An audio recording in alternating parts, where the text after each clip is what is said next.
اب میں تمہارے ساتھ ساتھ چلوں گا۔ یہ بات ہے؟ غزالہ نے مسکرا کر پوچھا۔ کیا تم میرے ساتھ چل سکو گے؟ اچھا میں بھی دیکھوں۔ یہ لو 5,000 کی چال۔ دیکھو مرد کی زبان ایک ہوتی ہے، میدان نہ چھوڑنا۔ میں نے حساب لگایا۔ اس وقت میرے سامنے قاسم کے 310 روپے اور غزالہ کے 7,110 روپے پڑے ہوئے تھے۔ میں نے یک بارگی 1,000 روپے کے 15 ٹوکن بڑھا دیے، یعنی ان کی توقع کے خلاف 15,000 کی چال چل دی۔ وہ دونوں ہی بوکھلا کر مجھے دیکھنے لگے۔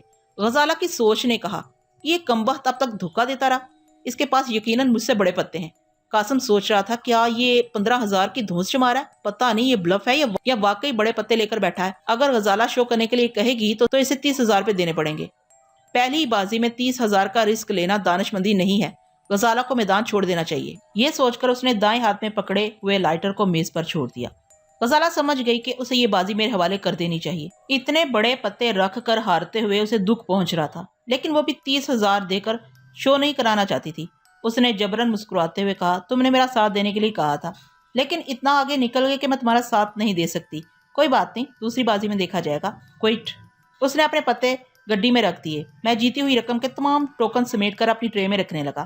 غزالہ نے بڑی محبت سے میرے ہاتھ پر ہاتھ رکھتے ہوئے کہا، میں نے شو نہیں کرایا، اب تو تم جیت ہی گئے ہو، کیا اپنے پتے نہیں دکھاؤ گے؟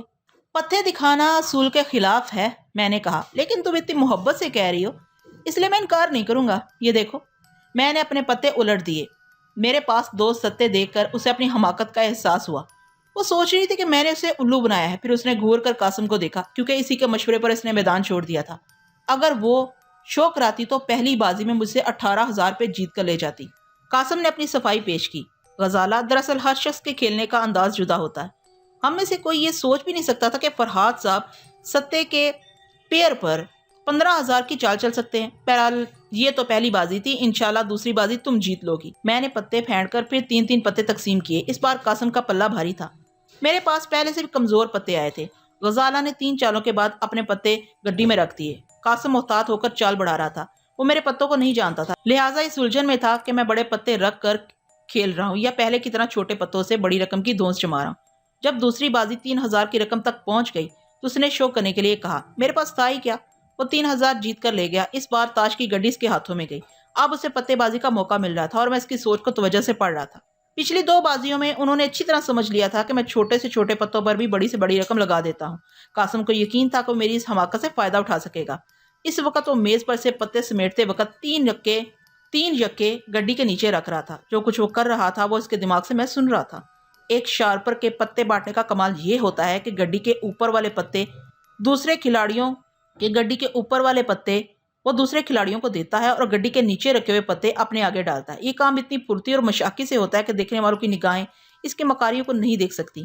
اس وقت بھی وہ پتے پھینٹ رہا تھا اور سمجھ رہا تھا کہ 3 یکے گڈی کے کس حصے میں جا رہے ہیں، کبھی اوپر کبھی نیچے۔ جب پتے بانٹنے کا وقت آیا تو 3 یکے گڈی کے نیچے تھے۔ اب پتے بانٹنے کے دوران اس کا دماغ اس کی رہنمائی کرتا۔ غزالہ کی طرف اور میری طرف پتے پھینکتے وقت اس کا ذہن کہتا، اوپر اوپر اور اوپر کے پتے ہمارے پاس آتے۔ اپنی طرف پتہ رکھتے وقت اس کا ذہن کہتا نیچے، اور انگلیوں کی فنکارانہ جنبش سے نیچے کا ایک پتا اس کے ہاتھ آ جاتا۔ میں نے جان بوجھ کر اس کے ہاتھوں کی طرف نہیں دیکھا، انجان بن کر سگریٹ کے پیکٹ سے ایک سگریٹ نکالنے لگا، لیکن میں نے اپنی سوچ کو قاسم کے دماغ میں بٹھا دیا تھا۔ وہ پتے بانٹ رہا تھا اور میں اس کی مثبت سوچ میں منفی سوچ بن کر حائل ہو رہا تھا۔ جب وہ میری طرف پتے پھینکتا تو میں اس کے ذہن پر حاوی ہو کر کہتا نیچے، اور اس کی انگلیاں گڑبڑا جاتی، نیچے کا پتا میرے پاس گر جاتا اور بانٹنے کے دوران وہ کئی بار ٹھٹک گیا۔ میں نے اس کی منفی سوچ میں فوراً ہی سمجھایا، ٹھیک ہے میں تو ٹھیک ہی بانٹ رہا ہوں، بس یوں ہی ذرا دھیان بٹ گیا تھا، لیکن انگلیاں تو پتے بازی کی عادی ہیں، ان انگلیوں سے غلطی نہیں ہو سکتی، پتے ٹھیک ہی گر رہے ہیں۔ ویسے میں 2-3 چالوں کے بعد اپنے پتے اٹھا کر دیکھوں گا۔ اس نے مطمئن ہو کر گڈی ایک طرف رکھ دی۔ ہم تینوں 100 روپے تک بلائنڈ چلتے رہے۔ اس کے بعد غزالہ نے اپنے پتے اٹھا کر دیکھے۔ اس کے دماغ نے بتایا کہ اس کے پاس یکا، نہلا اور دہلا ہے۔ وہ جانتی تھی کہ قاسم نے پتے بازی کی ہے، یقیناً قاسم ہی بازی جیتے گا، لہٰذا مجھے شے دینے کے لیے اس نے 300 کی چال چل دی۔ اس کے بعد میں نے اپنے پتے اٹھا کر دیکھے۔ میرے پاس یکا، دکی اور تکی تھی۔ میں نے رننگ فلیش پر 600 کی چال دی۔ آخر میں قاسم نے اپنے پتے اٹھا کر دیکھے۔ اس کے ماتھے پر شکنیں پڑ گئیں۔ وہ سوچ رہا تھا، میرے پاس 3 اکے آنے چاہیے تھے، مگر یہ تو یکا، بادشاہ اور بیگم ہے۔ اس کا مطلب یہ ہے کہ بانٹنے کے دوران گڑبڑ ہو گئی ہے۔ 1 یکا میرے پاس ہے اور 2 یکے فرحاد کے پاس گئے ہیں۔ ہاں، اس کے پاس یکے کا پیئر ہے، اس لیے اس نے 600 کی چال چل دی ہے۔ کوئی بات نہیں، اس وقت بھی میرے پاس سب سے بڑا رن ہے۔ اس الو کے پٹھے نے ستے کے پیئر پر 15,000 کی چال چلی تھی۔ اب تو اس کے پاس یکے کا جوڑا ہے۔ یہ بڑی سی بڑی چال چلے گا۔ یہ سوچ کر اس نے ایک دم 1000 کی چال چل دی۔ اسے یقین تھا کہ مجھ جیسا احمق چھوٹے پتے پر بھی اس کی بڑی چال کا جواب بڑی چال سے دے گا، لیکن ابھی غزالہ کی باری تھی۔ وہ سوچ رہی تھی، میں قاسم کو کیسے بتاؤں کہ میرے پاس ایک اکا ہے؟ کہیں وہ یہ نہ سمجھ لے کہ فرحاد کے پاس یکے کا جوڑا ہے۔ اسے کیسے بتاؤں؟ قاسم نے مجھے یہ نہیں بتایا کہ میرے پاس تنہا یکا ہو تو اس کا مخصوص اشارہ کیا ہوگا، لیکن میں ایسا کیوں سوچ رہی ہوں؟ مجھے قاسم پر بھروسہ کرنا چاہیے، وہ بہت بڑا شارپر ہے۔ اس نے کچھ سوچ سمجھ کر ہی ہماری طرف یکے پھینکے ہیں اور اپنی طرف سب سے بڑے پتے رکھے ہوں گے۔ میں نے غزالہ کو ٹوکا، کیا سوچ رہی ہو غزالہ؟ چال چلو۔ وہ چونک کر مسکرانے لگی، پھر اس نے بھی 1000 کی چال چل دی۔ وہ جانتی تھی کہ وہ ہار جائے گی اور یہ بھی جانتی تھی کہ وہ جتنی رقم ہارے گی وہ سب قاسم کی جیتی ہوئی رقم سمیت وصول کر لے گی۔ میں نے بھی 1000 کا ٹوکن آگے بڑھا دیا۔ قاسم نے کہا، بھائی ہم کب تک اس طرح لنگڑاتے چلیں گے؟ چال کی رقم بڑھنی چاہیے۔ میں نے جواب دیا، آپ رقم بڑھائیں، میں بھی بڑھاؤں گا۔ اس نے 2000 کی چال چل دی۔ اس کے جواب میں غزالہ نے 3000 کے ٹوکن بڑھائے۔ میں نے 15000 کے سرخ ٹوکن گنتے ہوئے کہا، یہ 15 عدد سرخ ٹوکن میرے لیے لکی ہیں، مجھے گرتے دیکھ کر سنبھال دیتے ہیں۔ 15000 کی چال دے کر قاسم نے کہکا لگاتے ہوئے کہا، میں غزالہ نہیں ہوں کہ بلف میں آ جاؤں، یہ لیجئے میری طرف سے، لیکن آئندہ چال چلنے کے لیے ہمارے پاس بہت کم ٹوکن رہ گئے ہیں۔ غزالہ نے میدان چھوڑ دیا۔ وہ اپنے پتے گڈی میں رکھتے ہوئے بولی، تم دونوں ہی ان ٹوکنوں سے کھیل سکتے ہو، سفید ٹوکن یہاں موجود ہیں، انہیں فرض کر لو کہ ان میں سے ہر سفید ٹوکن 5000 روپے کا ہے۔ وہ مشورے دینے لگی کہ ہم کس طرح انہی ٹوکنوں سے کھیل آگے بڑھا سکتے ہیں۔ اسی وقت کیسر ہماری میز کے پاس آ کر کھڑا ہو گیا۔ وہ وہی کیسر تھا جو 6 سال پہلے غزالہ کا بوائے فرینڈ تھا اور جس کی میں نے اچھی طرح پٹائی کی تھی۔ وہ مجھے چپتی ہوئی نظروں سے دیکھنے کے بعد غزالہ سے مسکرا کر بولا، ہیلو غزالہ، بہت دنوں بعد نظر آئی ہو۔ غزالہ نے جواباً مسکرا کر کہا، آؤ بیٹھو، ان سے ملو، یہ قاسم کرمانی ہے۔ کیسر نے قاسم سے مصافحہ کیا۔ اس کے بعد غزالہ نے میرا تعارف کرایا، کیسر تم انہیں تو پہچانتے ہوگے، یہ میرے کزن فرحاد علی ہیں۔ یاد ہے ایک دن تم دونوں میں جھگڑا بھی ہو گیا تھا؟ کیسر نے ناگواری سے کہا، مجھے اچھی طرح یاد ہے، وہ جھگڑا بھی ختم نہیں ہوا ہے، بہت جلد اس کا عبرتناک انجام سامنے آئے گا، تم دیکھو گی کہ مجھ سے ٹکرانے والے کا حشر کیا ہوتا ہے۔ میں نے مسکرا کر کہا، یہ بازو میرے آزمائے ہوئے ہیں، ابھی میں ٹکرانے کے موڈ میں نہیں ہوں۔ ہاں تو قاسم صاحب، اب میری چال ہے، یہ لیجئے، یہ 25000 کی چال۔ غزالہ اور قاسم ایک دوسرے کا منہ تکنے لگے۔ اس وقت دونوں کی سوچ بدل گئی تھی۔ 25000 کی چال دیکھ کر وہ کھٹک گئے تھے کہ میرے پاس بڑے پتے ہیں۔ غزالہ اور قاسم ایک دوسرے کو تکنے لگے۔ اس وقت دونوں کی سوچ بدل گئی تھی۔ 25000 کی چال دیکھ کر وہ کھٹک گئے تھے کہ میرے پاس بڑے پتے ہیں۔ قاسم ذہنی طور پر الجھ گیا کیونکہ اب تک میں 2 بار چھوٹے پتوں پر بڑی رقم لگا چکا تھا۔ وہ کبھی سوچ رہا تھا کہ میں پہلے کی طرح بلف چال چل رہا ہوں اور کبھی سوچ رہا تھا کہ واقعی بڑے پتے لے کر چال بڑھا رہا ہوں۔ قاسم کو سوچتے دیکھ کر میں نے کہا، چال چلیے مسٹر قاسم۔ ہاں، اس نے چونک کر مجھے دیکھا، پھر غزالہ سے کہا، میرا خیال ہے میں شو کروا دوں۔ غزالہ نے سوچا، قاسم اپنے ہاتھوں سے پتے بانٹنے کے بعد بھی نروس نظر آ رہا ہے، معلوم ہوتا ہے کہ پتے بازی میں ناکام رہا ہے۔ اگر ایسا ہے تو شو کروانے کی کیا ضرورت ہے؟ فرحاد 25000 کی چال چل چکا ہے، اب شو کے لیے ہمیں 50000 روپے دینے پڑیں گے۔ وہ سوچ رہی تھی۔ کیسر نے کہا، بڑی ہائی اسٹیکنگ ہو رہی ہے، شو کروانے کا مطلب یہ ہے کہ 50000 روپے دینے پڑیں گے۔ قاسم نے کہا، میں بھی یہی چاہتا ہوں، فرحاد صاحب برابر چھوٹے پتوں پر رسک لیتے چلے آ رہے ہیں، لیکن تم 50000 کا رسک نہ لو۔ غزالہ نے کہا، یہ کیا کہہ رہی ہو؟ کیسر نے قاسم کی حمایت کی۔ اگر قاسم صاحب مجھے اپنے پتے دکھا دے تو بس صحیح مشورہ دوں گا۔ قاسم نے اپنے پتے کیسر کو دکھا دیے۔ انہیں دیکھ کر کیسر نے کہا، بہت شاندار پتے ہیں، آپ کو 50000 روپے دے کر شو کروانا چاہیے۔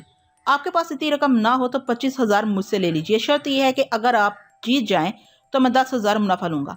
غزالہ نے جلدی سے کہا، منظور ہے کیسر، چلو 25000 کا چیک لکھ دو۔ وہ جیب سے چیک بک نکال کر لکھنے لگا۔ میں نے سوچا چلو ٹھیک ہے، ایک اور دشمن کی جیب سے 25000 نکل رہے ہیں۔ ذرا دیر بعد قاسم نے کیسر کا چیک اور 25000 کے ٹوکن بڑھا کر کہا، شو۔ میں نے اپنے ایک پتے کو سیدھا کیا، پھر دوسرے کو اور پھر تیسرے کو سیدھا کیا۔ قاسم، کیسر اور غزالہ تینوں کے چہروں کا رنگ اڑ گیا۔ اس وقت تینوں کے دماغ سے میرے لیے گالیاں نکل رہی تھی۔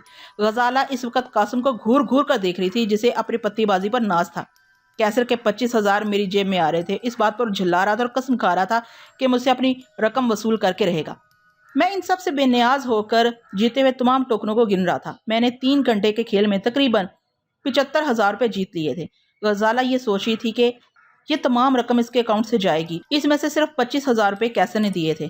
جب ہم مینیجر کے کمرے کی طرف جانے لگے تو غزالہ اور کیسر پیچھے رہ گئے۔ میں قاسم کے ساتھ مینیجر کے کمرے میں آ کر بیٹھ گیا۔ وہاں سے میں نے کمار خانے میں بیٹھی ہوئی غزالہ کے خیالات پڑھے۔ وہ کیسر سے کہہ رہی تھی، تم غلط سمجھ رہے ہو، میں نے فرحاد کی خاطر تم سے منہ نہیں موڑا تھا۔ جس دن اس سے تمہارا جھگڑا ہوا تھا اسی رات میں نے ڈیڈی سے کہہ کر اسے کوٹھی سے نکلوا دیا تھا۔ پتہ نہیں یہ کمبخت اتنا دولت مند کیسے بن گیا۔ آج میں نے اس کے بینک بیلنس پر ہاتھ صاف کرنے کی کوشش کی تھی۔ قاسم ایک اچھا شارپر ہے، لیکن لیکن اسے بھی نہ جانے آج کیا ہو گیا ہے. اس کی غلطی کی وجہ سے میں اپنا آدھا بینک بیلنس ہار چکی ہوں. اب تم یہاں تانے دینے آئے ہو کہ میں تم سے بے رخی برت رہی ہوں. بائی گاڈ، آج بھی میرے دل میں تمہارے لیے وہی جگہ ہے، مگر تم مردوں کی یہ عادت بڑی خراب ہے. رقابت کی وجہ سے ایک دوسرے سے لڑنے جھگڑنے لگتے ہو. دیکھو کیسر، اگر تم فرات کو مار ڈالنا چاہو گے تو ہمیں کوئی فائدہ نہیں پہنچے گا. اسے زندہ رہنا چاہیے. ہم اسے دوستی کر کے اس کا دیوالیہ نکال سکتے ہیں. کیسر کا جواب سنائی دیا. اچھی بات ہے، اگر تم اسے لوٹنا چاہتی ہو تو میں تمہاری خاطر فی الحال اسے معاف کر دیتا ہوں. اگر تم ناکام ہو جاؤ تو مجھے بتا دینا، میں اسے ایسی جگہ گھیر کر ماروں گا جہاں سے پانی بھی نہیں ملے گا. اچھا، میں چلتا ہوں. اس کے جاتے ہی غزالہ نے سوچا میرے بھی کتنے چاہنے والے ہیں. یہ کیسر آج بھی میرا دیوانہ ہے. میں اچھی طرح جانتی ہوں کہ اس نے اپنی دولت سے متاثر کرنے اور میرا دل جیتنے کے لیے 25,000 داؤ پر لگائے تھے. مجھے اسے دوستی قائم رکھنی چاہیے. ایسے احمق عاشق بڑے برے وقت میں کام آتے ہیں. ویسے اب مجھے فرحاد کے متعلق سوچنا چاہیے. آج وہ مجھ سے بہت بڑی رقم لے جائے گا. میں تاش کی بازی نہ جیت سکی، لیکن محبت کی بازی جیت کر اس سے اپنی رقم واپس لے لوں گی. سوچنے کے دوران غزالہ کے دماغ نے کہا کہ اب اسے مینیجر کے کمرے میں جا کر فرحاد کی جیتی ہوئی رقم کا چیک لکھ کر دینا چاہیے.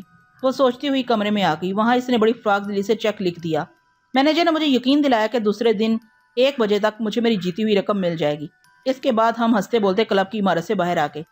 جب میں پارکنگ ایریے سے کار اسٹارٹ کے لیے گیا تو غزالہ قاسم کے ساتھ ایک طرف کھڑی رہی اور اس سے آہستہ آہستہ کہتی رہی، قاسم، تم راستے میں ہمیں کہیں کار سے یہ کہہ کر اتر جانا کہ تم اپنے ایک انکل کے ہاں جا رہے ہو اور ہم سے کل صبح ملاقات کرو گے. یہ تم کیا کہہ رہی ہو؟ پھر میں رات کہاں گزاروں گا؟ قاسم نے پوچھا. کسی ہوٹل میں رات گزار لینا. مجھ سے زیادہ بحث نہ کرو. فرحاد کار لے کر آ رہا ہے. جو رقم وہ مجھ سے جیت کر لے جا رہا ہے میں اسے کسی طرح واپس لاؤں گی. آج تم نے مجھے بہت زبردست نقصان پہنچایا ہے. آج میں اتفاق سے ہار گیا ہوں. دوسری بار کھیلوں گا تو اسے دگنی رقم جیت کر دکھاؤں گا. میں تاش کی بازی کے بغیر ہی اس سے دگنی رقم وصول کر لوں گی. فی الحال میں جو کہتی ہوں تم وہی کرو. اتنے میں کار ڈرائیو کرتے ہوئے ان کے قریب پہنچ گیا. وہ دونوں چپ ہو گئے. غزالہ مسکراتی ہوئی میرے پاس اگلی سیٹ پر آ گئی. قاسم پچھلی سیٹ پر چلا گیا. میں نے کار آگے بڑھا دی.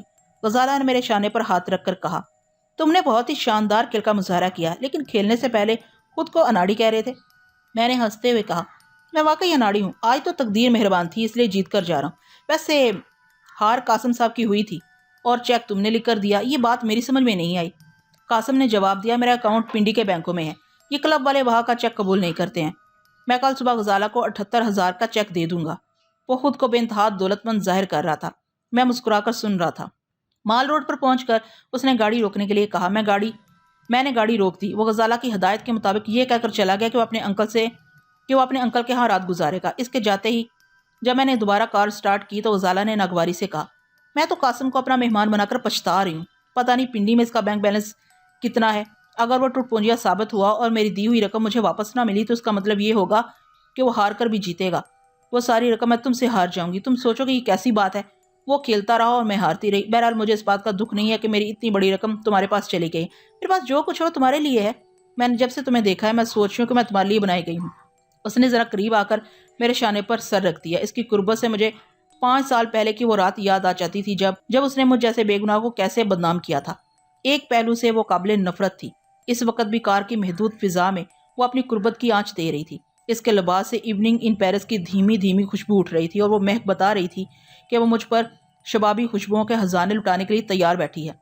میں بھی اس کی حسب منشا رومانی انداز میں گفتگو کرتا رہا. اسے یقین دلاتا رہا کہ میں اس پر 1000 جان سے عاشق ہو چکا ہوں.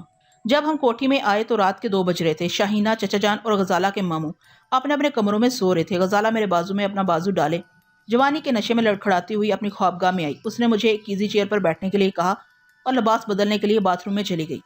میں نے ذرا دیر کے لیے آنکھیں بند کر لیں. سب سے پہلے میں نے چچا جان کے خواب دیدہ ذہن کو پڑھا. پھر گہری نیند میں سونے والی شاہینہ کے دماغ میں جھانکا. اس کے بعد ماموں جان کے بھی خواب دیدہ دماغ کو پڑھا. ان تینوں کے دماغوں میں یہ خیال قائم کر دیا کہ وہ صبح 5 بجے سے پہلے بیدار نہیں ہوں گے. کچھ دیر بعد غزالہ باتھ روم سے باہر آ گئی. اس نے قاتلانہ انداز میں مسکرا کر مجھے دیکھا. سنگار میں اس کے پاس بل کھاتی ہوئی گئی اور اپنے ریشمی وجود پر شنیل کی خوشبو سپرے کرنے لگی. سنگار میں اس کے سہ طرفہ آئینوں میں وہ مختلف زاویوں سے نظر آ رہی تھی. ہر زاویے سے بدلی کی چاندنی پھوٹ رہی تھی اور اس پر ریشم لہرا رہا تھا. میں اپنی جگہ سے اٹھ کر سوئچ بورڈ کے پاس آیا. ایسے وقت تیز روشنی بری لگتی ہے. میں نے کمکمے بجھا دیے اور 0 پاور کا بلب روشن کر دیا. خوابگاہ میں نیلی خواب آور روشنی دھیرے دھیرے انگڑائیاں لینے لگی. وہ شرمانے کی ادائیں دکھاتی ہوئی آہستہ آہستہ میری طرف آنے لگی. شرم و حیا تو سے چھو کر نہیں گزری تھی، لیکن ایسے وقت ایک فحشہ بھی ذرا شرما کر یہ جتانے کی کوشش کرتی ہے کہ وہ پہلی بار کسی مرد کی تنہائی میں آئی ہے. میں نے آہستگی سے کہا، غزالہ، مجھے برسوں پہلے کی ایک رات یاد آ رہی ہے. یہی خوابگاہ تھی. ایسی ہلکی نیلی جذبات انگیز روشنی میں تم اپنے بستر پر لیٹی ہوئی تھی اور مجھے دعوت گناہ دے رہی تھی. اس رات میں احمق تھا، تمہاری دعوت کو ٹھکرا کر چلا گیا تھا. اب مجھے عقل آ گئی ہے. آج اس رات کے افسانے کو میں تکمیل تک پہنچاؤں گا. افسانے کی ابتدا اسی طرح ہوگی کہ میں ابھی خوابگاہ سے باہر جاتا ہوں. تم اس رات کی طرح اپنے بستر پر لیٹ جاؤ. میں دستک دے کر آؤں گا اور تم حسب عادت دعوت گناہ دو گی.